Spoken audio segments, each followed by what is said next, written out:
things are continuing to slip into more and more chaos in Sri Lanka. The entire cabinet of ministers there in Sri Lanka has resigned. And meanwhile, anti-government protesters, they continue to occupy the presidential and the prime ministerial residences. They're saying they will only move when both the leaders have officially resigned. You may want to recall that protesters, they breached the presidential palace. This happened over the weekend. And since then, they haven't moved from that spot. The president of Sri Lanka, Gotabaya Rajapaksa, had said he's going to step down on the 13th of July. And Sri Lankan Prime Minister Ranil Wickremesinghe had said he will make way for an all-party government. Now, dismissing rumours, the Speaker of the Assembly is claiming that Gotabaya Rajapaksa is still present in the country, that he's not fled the country. Officials from the country say that President Rajapaksa has been flown to an airbase near the main international airport on Monday itself. It is speculated that he will flee into exile abroad. That is the speculation. But several big questions emerge. What led Sri Lanka to the kind of crisis that it finds itself in? Let's find out from our managing editor, Nikunj Dalmia. He's here with his take on the kind of fall that we've seen in Sri Lanka with the government and how people there have suffered. The forex reserve in Sri Lanka, which were at about $7 billion just before pandemic, now have come down to $1.8 billion. I think $1.8 billion also must be a large number, considering that the outgo and what they have to pay in terms of interest outgo would be very large. The other problem is the total inflation. And in Sri Lanka, because they are a net importer of commodity from the energy, from their fuel needs to the energy need, everything is imported. Inflation, which was at as low as 5.7, has gone to 54%. This is also a function of the fact that there were massive tax cuts which were announced. Those were populist measures, but they also started having impact on the government earnings or the government exchequer. This is something which was promised in the 2019 campaign by the Rajapaksa government. And then, if that was not enough, since Sri Lanka derives a large amount of its revenue because of tourism, that got completely smashed. And since there was no inbound tourism in Sri Lanka, it started impacting the total balance of payment and the total earnings of the country. So more like a double squeeze. Energy cost went higher, so import cost that started impacting the total imports. The foreign currency earnings which are coming via tourism, that got affected, and government had announced taxes or a tax cut which started impacting the total tax cut. So these three factors coming together have really led to the collapse of Sri Lanka. Unfortunate, sad, but true in this case. Foreign currency shortage in Sri Lanka is about $51 billion, which means Sri Lanka officially is now what could be called as a bankrupt nation. They need to pay $7 billion of foreign debt, and their imports now are $3 billion more than what they export every year. Nikunj says Sri Lanka clearly is a bankrupt nation, and he's highlighted the reasons why it has reached this point. But let's get further perspective. Senior Journalist Suhasini Haidar, who has been closely tracking developments from the island nation, is joining us on India Tonight. Great to see you, Suhasini. Great to have you on India Tonight. Now, we understand as far as Sri Lanka is concerned, the IMF, the International Monetary Fund, is saying it is hoping for a resolution to the political turmoil there, that it will allow a resumption of talks for a bailout package after the violent protests we've seen there. But in your understanding, you heard Nikunj, what he had to say. What are the prime reasons why Sri Lanka has reached this point, in your opinion, from close quarters? What have you observed? That being an economy which relies heavily on tourism, how do you reckon this has happened to Sri Lanka? Well, thanks for having me on, Vikram. The truth is that there has been a sort of toxic cocktail, if you like, of populism, the COVID pandemic, and very poor policy decisions that brought Sri Lanka to this point. And obviously, economists are for a very long time going to study just what happened with Sri Lanka, how suddenly things collapsed. Even when you expected them to collapse, you never expected them to collapse in this particular way, particularly since the IMF, as you pointed out, has already been in negotiations for more than for nearly 3 months now with Sri Lankan officials trying to find some way out of the current crisis. Now, the truth is that you pointed out that tourism is a huge wage earner for Sri Lanka. In fact, it is tourism and apparel exports that are big revenue earners for Sri Lanka as a country. But it was agriculture that really gives the subsistence for the people there. And what we saw was a very sudden decision by President Gotabaya. Of course, now everybody speaks about it, but it seemed like not such a major decision. He decided to overnight ban all imports of chemical fertilizers from abroad, said this was a move actually to turn agriculture organic. Actually, it was a way of cutting down on dollar expenses, and it bombed very badly because farmers were left in the lurch, the food shortages increased, all the ways of revenue earning, whether it was tourism or apparel export, had already shrunk. Not just because of the COVID pandemic, but now because of this double whammy of the Russia-Ukraine war.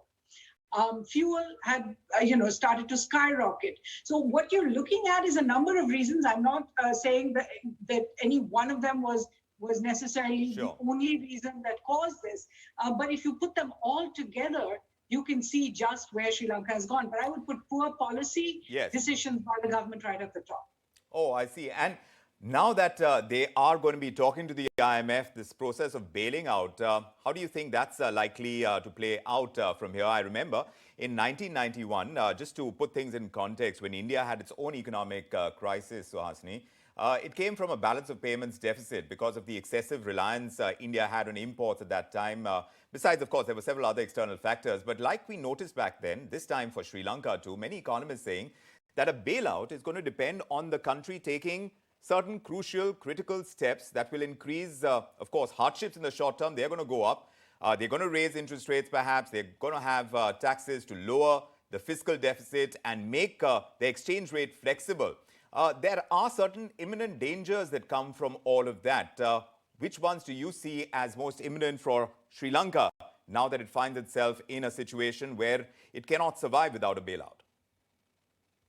Absolutely. And any IMF bailout is going to come, as you said, with very strict conditions for any government.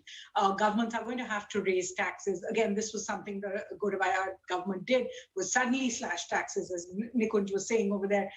And it was a populist measure at the time, very avoidable. And we're seeing some of the impacts of that. They're going to have to raise taxes. They're going to have to cut down on any kind of imports. Now, fuel is an absolute necessity. They don't have a choice. Wheat grains, food grains, another absolute necessity. They don't have a choice. Not many know this fact, but Sri Lanka is heavily dependent on imports of even milk powder in their country. They don't have, huge, as India does, for example, huge reserves for even milk and milk products. So all of these are essentials. They are going to have to cut down on everything else. The second part is really that tourism is based on sentiment. At a time like this, when already we're seeing the global economic problems, we're seeing the Russia-Ukraine war in a stalemate situation, the idea that tourists will travel to a place that is already seeing so much unrest is also difficult. So the first thing a government is going to have to do is there has to be a government that is put in place that has the confidence of the people, so the people get off the streets and allow businesses to restart, allow tourists to come back in. That's a very difficult move because, everything is connected here in a sense because the Rajapaksas and their party really holds a huge majority in parliament. It is not possible right now for even an all-party without their party in it actually coming together to form a government at this point. Are elections an answer? Not at this particular moment of crisis. So there is going to have to be a way where the people are going to have to, the protesters who are there are going to have to back down a little bit, allow an all-party government to come together, put all these things very much focus put their priorities really not on getting some leader out or another leader in, but putting priorities on these economic necessities. Correct. And the public ire, Suhasini, started with a severe shortage of fuel supplies. It brought economic activity to a virtual standstill. Factories, they had to curtail operations. There were snaking lines outside fuel stations. And people were waiting up to 16 hours, I understand, to just get fuel. So we've seen that unrest. Now, India is watching that kind of unrest take place in a neighboring country. Do you think India is likely to step up to the plate and bail out Sri Lanka? And if so, what do you see as advantages and disadvantages if India does make such a move? Well, let's start with India is going to be only able to help Sri Lanka to a certain extent. In fact, Sri Lankan leaders have said that they really appreciate what India has done so far. An unprecedented amount of about $3.8 billion has been provided by India in various forms of support, credit lines, currency swaps, as well as sending fuel, food, medicines, some of them just sending them as grants, others sending as part of credit lines. So India has done a lot, sending rice as well, just shipments of rice to Sri Lanka. In the long term, India does have to see the impact of this kind of uncertainty right at its borders and see that helping Sri Lanka, in a sense, is in India's interest. And I think that's what the government has been saying. They have a kind of three-pronged approach where they are empathizing and supporting the people of Sri Lanka. They are distancing themselves from the leadership because they can understand this leadership is extremely unpopular. And they are keeping a very low profile because, remember, history and sensitivities means if there's any hint that India is taking a stronger role in Sri Lanka, then there will be a backlash against Sri Lanka. I also want to make this point that people aren't, able to see because there are so many bad news stories. Let's put it this way, around the world. Look at our region in the last 1 year or 1.5 years. We have seen 5 countries seeing often violent changes of government. Myanmar saw a coup. Pakistan saw people coming out on the streets and then toppling of the government. Nepal saw its leader being toppled. Now we're looking at Sri Lanka, and of course there was Afghanistan, which is also part of the subcontinent. So when you're looking at this kind of situation in the subcontinent neighboring India, India, Bangladesh, other countries are going to have to step up. Sri Lanka has said what they really need right now, or Sri Lankan, the former finance minister said what they really need right now is bridge financing. For that, they will look to India, they will look to China, they will look to Japan. In fact, Suhasini, Sri Lanka has also reached out to multiple countries, and that includes Russian companies also, to purchase crude oil imports, and this for the coming months. One would imagine this would compound Sri Lanka's problems when they deal with the US, major European countries that stand opposed to Russia vis-a-vis what's happening in Ukraine. Well, at the moment, it is buying crude oil from Russia is not banned. There are no sanctions directly on that for any of these countries, and that's why India has upped its intake of Russian oil as well. And I think there will be some sympathy from the global leaders for a country like Sri Lanka really needing to get the cheapest possible oil at this particular time. Remember, the oil itself will have to be, also processed, and Sri Lanka will have to go through other reasons, other logistical difficulties in bringing it through. But at the end of the day, I think the international community understands that this is a country that does need to be assisted. We've seen the help from India, maybe leading the way because other countries have now pitched in, China and Japan particularly. Right. But eventually, it is the Sri Lankan leadership that is going to have to get back the confidence of the people.